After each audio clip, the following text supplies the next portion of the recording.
On ne le sait pas assez, mais l'activité mémorielle, comme on dit aujourd'hui, commémorative de Maurice Genevoix, débute très tôt, beaucoup plus tôt qu'on ne pense, et elle débute chez nous, au niveau local, parce que quand il sort de la guerre démolie, puisqu'il est d'abord handicapé à 70%, puis à 100%, hein, toute sa période de convalescence est longue et très douloureuse, parce qu'elle est douloureuse physiquement, évidemment, il est allé d'hôpital en hôpital, mais elle est aussi très très douloureuse moralement, parce qu'il a laissé ses camarades sur le front, les morts et les vivants.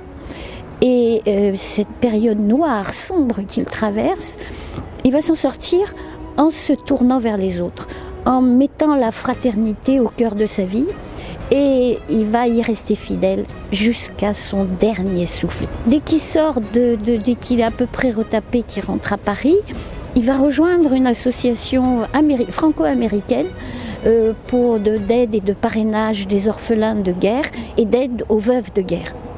Et puis, très tôt, à Orléans, il rejoint son ami Henri Pichot, qui va être une grande figure du monde combattant d'après-guerre et jusqu'à la Deuxième Guerre mondiale.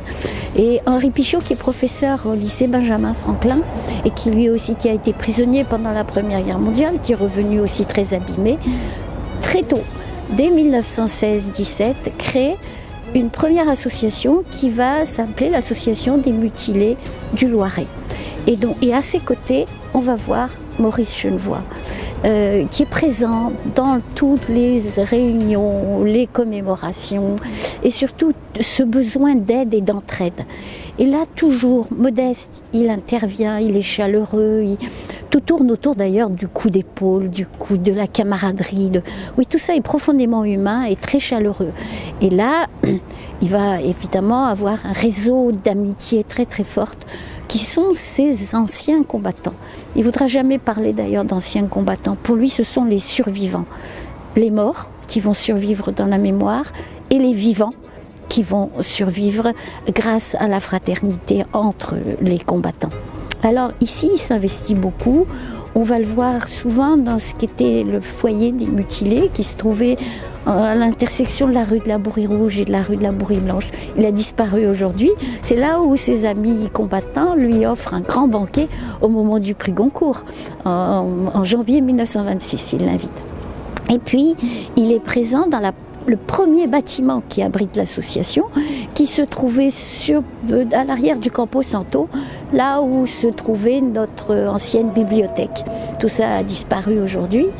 Et il va beaucoup s'investir dans la construction d'un bâtiment entièrement dédié aux anciens combattants et aux mutilés. C'est assez admirable parce que ce très beau bâtiment qui existe toujours, que vous pouvez voir là, qui est rue Théophile Chollet, eh bien, il a été construit sur les deniers des combattants, des anciens combattants, des veuves de guerre et de tous ceux qui ont voulu apporter leur obol. Donc c'est vraiment une construction privée et ce beau bâtiment sera inauguré en présence de Maurice Genevoix.